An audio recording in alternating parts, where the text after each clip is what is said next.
To trigger it off, here is very much where we are right now. We have had some success as an industry, a lot of really interesting infrastructure built, but if no one uses that infrastructure, the only thing we have created is a really big Ponzi scheme that goes up and then goes down, because all the valuation, all the prices of the tokens are fundamentally based on that infrastructure being used. And yes, we do have some really interesting use cases starting, but still, there is a tremendous potential that we haven't tapped, and we could go way, way further. So the question is, what do we actually need? So this is not the story about our industry, so this is not the story about what's happening, but we can tell a more positive story. So the idea is that we need a whole bunch of applications that leverage all of these technology and solve real people problems. And again, this is not to disparage the different financial applications and so on. I do think those are great. But as I'm saying, there is a lot of issues out there in the world that this technology could be applied to, and right now, not a lot of that is happening yet. So we have gone through this incubation period, and if we want to move it now further, the question is, how do we incentivize and how do we organize to build all of these applications? Because the problem is that actually successful startups are very much the exception. And when we cannot have the same type of crypto-economic incentives based on a utility token for the usage of an infrastructure, which is a model that's been replicated to death. And we very quickly saw that, yes, VCs could dump on retail and sell all of those tokens, and that was a viable business model, so to speak, at least short term, and we end up with probably way too many L2s.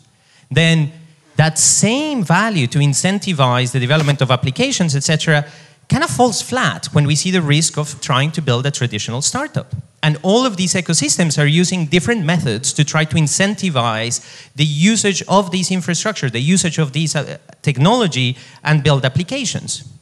But we find 75% of hackathon winners abandon their project. That is the people who actually got a prize. They go and they don't continue.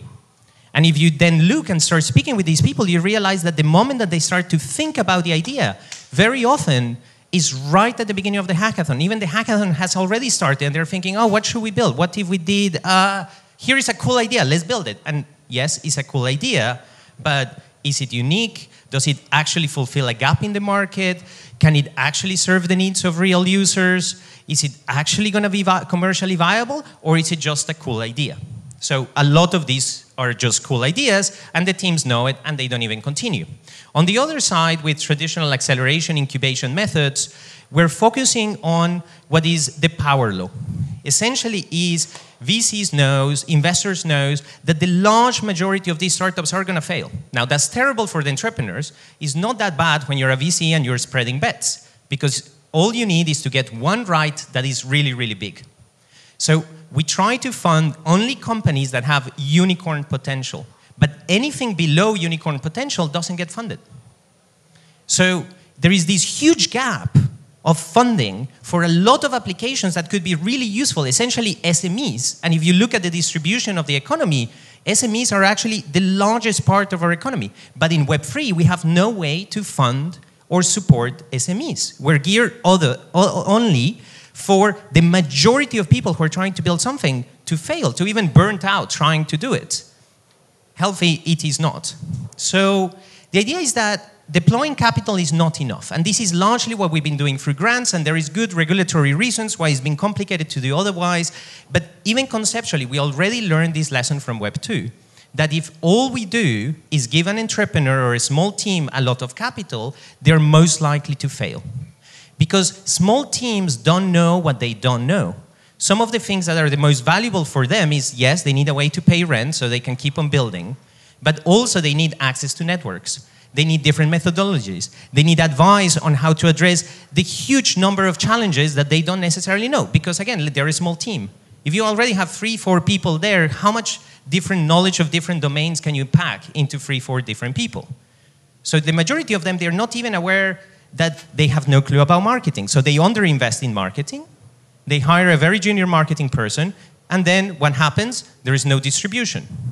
Or you think, oh, maybe we're free developers and design is not that important. I'm sure we can figure it out later. And you build an application, and then it's unusable, because no one was really thinking about it, or you didn't do enough user discovery at the beginning, and you build a cool application, but for a reason that you didn't understand about your users, it goes nowhere, right? And you have these with all these kind of disciplines. So what we really need is to be able to have whole villages, whole communities that can support these very early stage ideas and help them mature. But the ecosystem is not geared to do this well at the moment. However, there is a new model that's been emerging in the last few years and is becoming incredibly more popular.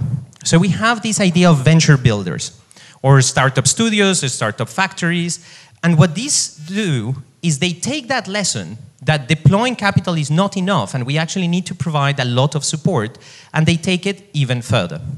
If you ever tried to do a pitch deck or had an idea and asked someone for feedback, what usually happens if you go and ask an expert is they'll tell you your pitch deck sucks. And then you're like, oh, damn. So you've gone essentially from unconscious incompetence, you didn't know that your pitch deck was bad because you haven't been doing pitch decks your whole life, so you're not an expert in it, to now conscious incompetence. Now you know that you don't have the skills. Before you didn't know it. So the advice is taking you a step further. And so you go back to your team or whatever, your laptop, and you try to make this thing better. You try to make your proposal, your pitch deck, your code, whatever it is, you try to refine it. The problem is you are still incompetent. You haven't got years of experience doing this, so you spend a whole week trying to refine it, and then you don't even know if it's good or not. Again, because this is not your domain of expertise. So you go back to the advisor and ask them, hey, is it good? And they're like, oh yeah, I'm really busy right now, but let's say you ask them on Monday, but I'll come back to you on Friday with another answer. And then on Friday, they come back again and tell you, yeah, it's still not great because these two other things need to be fixed. Like the competitive landscape doesn't add up, so you're not going to be able to raise some funding with it. And you're like, fuck, okay, what do I do now? Go back to my team, another week, ask the advisor, now they're busy again for another week. Suddenly it's been a month, and you still have a mediocre pitch deck.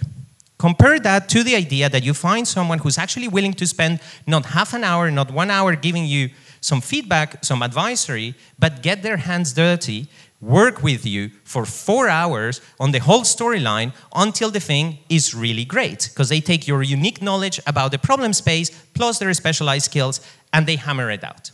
So this is essentially the methodology that venture builders have been using, where it's not about providing advisory, but going further and essentially having a fractional co-founder, a whole team with different expertise that can work across multiple startups. That's why some people were calling them startup factories, because you can have an assembly line where the right expertise come and support these ideas and support these teams with getting their hands dirty, and not only providing a little bit of mentorship, not only providing a little bit of advice. Now, the results are really extraordinary. You can reduce the time essentially by half of what it takes to build a company, and you can double the success rates. Interestingly, a lot of the companies that venture studios put out, and we have some really good examples here. You probably heard about Moderna and so on, and Beyond Meat, etc., but a lot of the companies are not these massive ones. A lot of the companies that venture studios are building are the ones that would exit for maybe 10 to 80 to 100 million. Now, for a VC, and a 50 million exit is really not that impressive in many cases. But for you as an entrepreneur, if you still own 30%, 50% of your company of a 50 million exit, that's it, you can retire. You have enough funding for life, you can dedicate the rest of your time to just do whatever you want without worrying for money ever again. Essentially, it's for the individuals and the large majority of people, these sort of middle range outcomes are tremendously valuable. But these are precisely the ones that our current funding models outside of these new instruments are not structured to build. So what we've been thinking is, okay, can we take this idea that is starting to gain traction in Web 2 and can we take it to the next level and apply what Web 3 does best, which is this idea of community and incentive design. And let's use that to try to supercharge the model. So what we're calling swarms is essentially business clusters. So if you think about why does fashion gravitate around Paris, or in the US, tech or SaaS around Silicon Valley, and politics around Washington, et cetera, is because when you're trying to develop one of these ecosystems, you create an specialization in one area. So you're not funding everything and nothing, you're purposely attracting talent around a specific topic, you're giving some incentives for that talent, and you're creating a lot of collaboration and interaction between these people, and you create a business cluster. That's the strategy that cities, nation states use regularly when they want to create network effects and develop a capability around a specific area. And that way, different cities, different nation states specialize in different areas, and together they work. So London, for example, became really famous for fintech. Well, if you want to do biotech, you're not going to do it in London. You'll go to the Oxbridge cluster, where there is a lot of universities that have done a lot of research in this area. And it's these network effects that make this valuable for ecosystems. So this is important because you're not just funding the startup, you're funding the network effects that are created around each of these companies.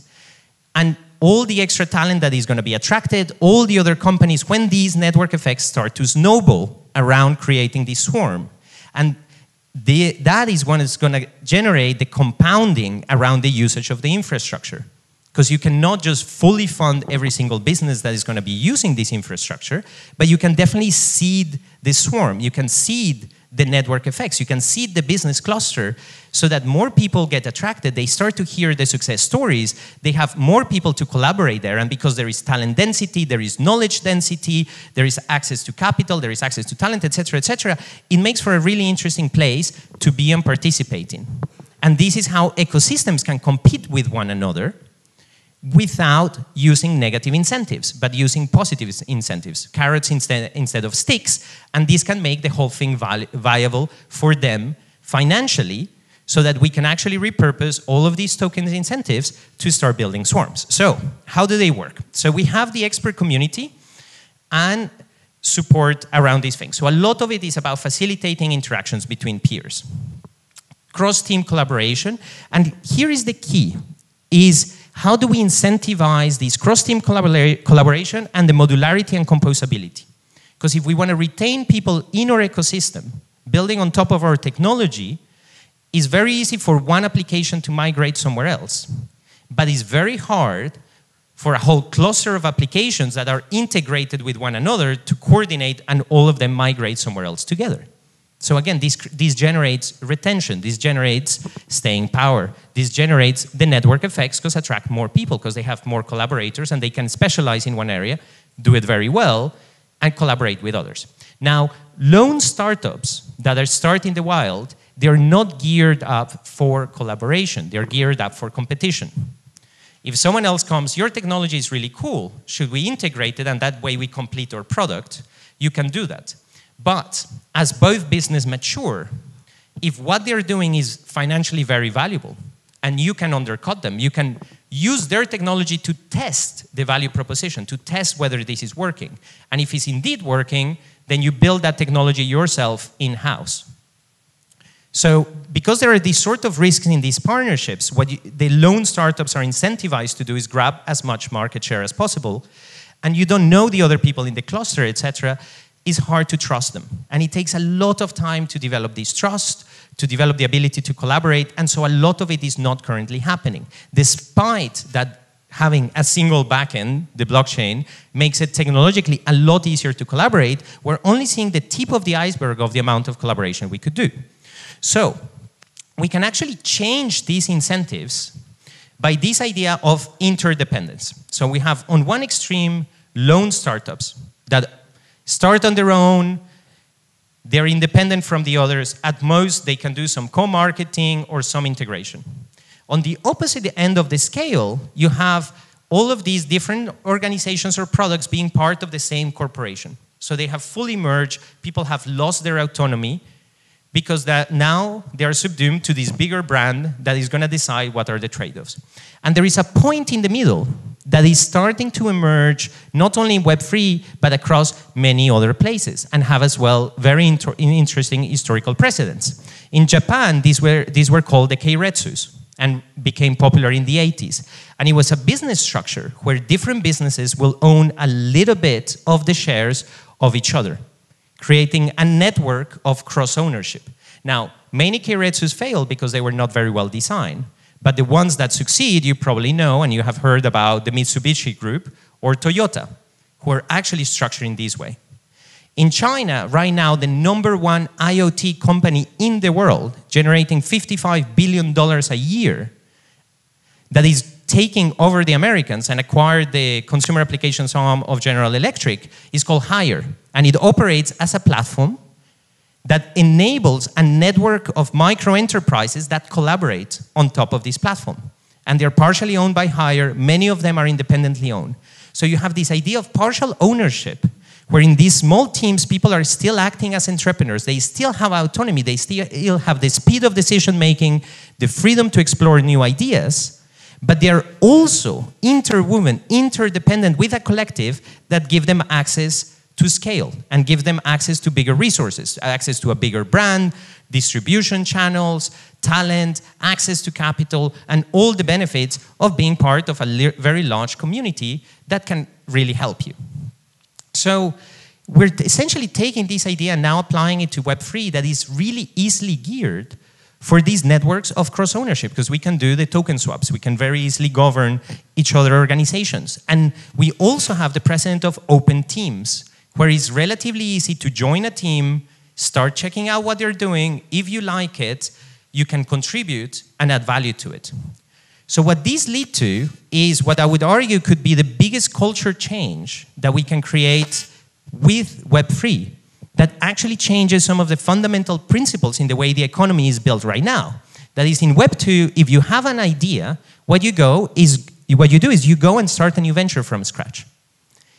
In Web3, because you can have these open teams, the freedom to contribute and gain ownership in them, and through integrating and creating these relationships, create these networks of cross-ownership, governing each other, is that it becomes at least a little bit more efficient to, instead of starting from scratch, if you see this product and go like, oh yeah, what they're doing is cool, but I think this other thing they haven't done, or there is this other possibility that could be added to that and would make it even better.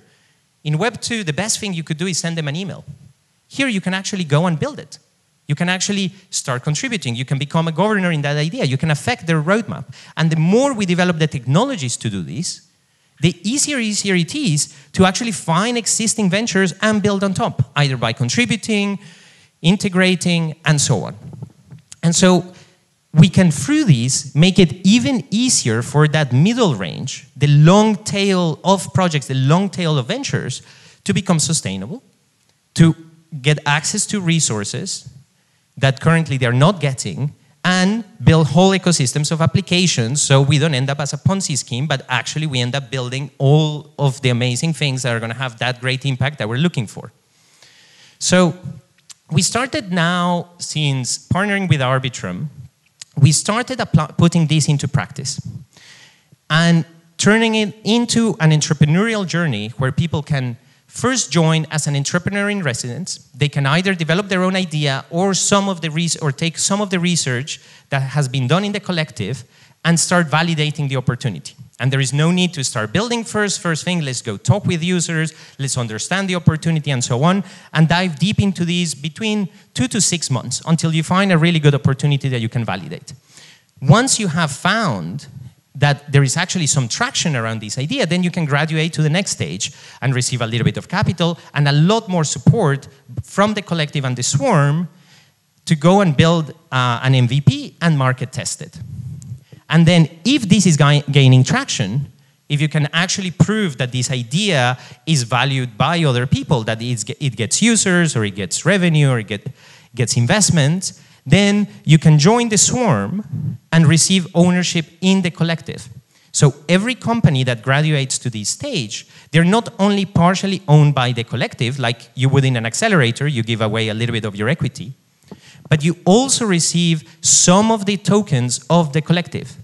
So now you're incentivized for every other venture, every other project that is part of this collective to also win and also benefit.